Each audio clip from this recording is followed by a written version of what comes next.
Hello guys, ഇന്ന് നമുക്ക് പുതിയൊരു അത്താഴത്തിന് വേണ്ടിയിട്ട് ഒരുക്കിയിരിക്കുന്ന ഒരു സാധനമാണ്. തൽക്കാലം അത്താഴത്തിന് വേണ്ടി ഒരു മുള്ളാത്തയാണ് ഞാൻ ഇന്ന് എടുത്തിരിക്കുന്നത്. ആ മുള്ളാത്ത ആണ് ഇന്ന് ഞാനൊരു അത്താഴമാക്കി മാറ്റുന്നത്, ഇന്നത്തെ വൈകുന്നേരത്തെ ഫുഡ്.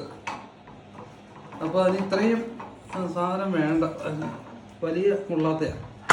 അപ്പോൾ അതിന് ശകലം മുറിച്ചെടുത്തു, അത് മാത്രം ഇവിടെ എടുത്തിട്ട് ബാക്കി കൊണ്ടുപോയി ഫ്രിഡ്ജിൽ വെച്ചേക്കാം. ഇത് ബാക്കി ഫ്രിഡ്ജിൽ വെച്ചിട്ട് നാളെ അത്താഴത്തിൻ്റെ സമയത്ത് എടുക്കാം. അപ്പോൾ തൽക്കാലം ഇതുകൊണ്ട് ഇന്ന് തൃപ്തിപ്പെടുക. അപ്പോൾ ഇതിങ്ങനെ എടുത്തിട്ട് വേറെ ഒന്നും ജ്യൂസ് അടിക്കാനും പിടിക്കാനൊന്നും പോകുന്നില്ല. തൽക്കാലം ഇതിങ്ങനെ എടുത്ത് ഇങ്ങനെ അങ്ങോട്ട് ഓർഡറാ പോയി.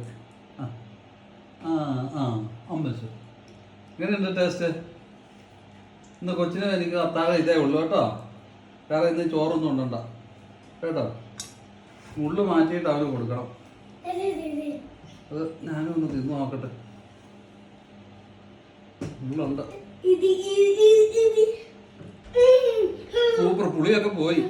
ഇപ്പം നല്ല മധുരമാണ്. നല്ല മധുരം, ചെറിയ പുളിയും കൂടുതൽ മധുരമായിട്ടാണ് ഇരിക്കുന്നത്. ഇത് മതി ഇന്നത്തെ അത്താഴം. പക്ഷെ ഞാൻ എൻ്റെ ജ്യൂസ് മാത്രമേ കുടിക്കുന്നുള്ളൂ. കുരുവും അതിൻ്റെ ചുളയും കഴിഞ്ഞിട്ട് കളയുക.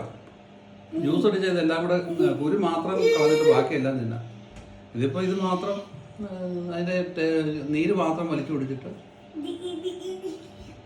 ഇത് മതി ഇന്നത്തെ അത്താഴത്തിന്. ഇത് മുഴുവൻ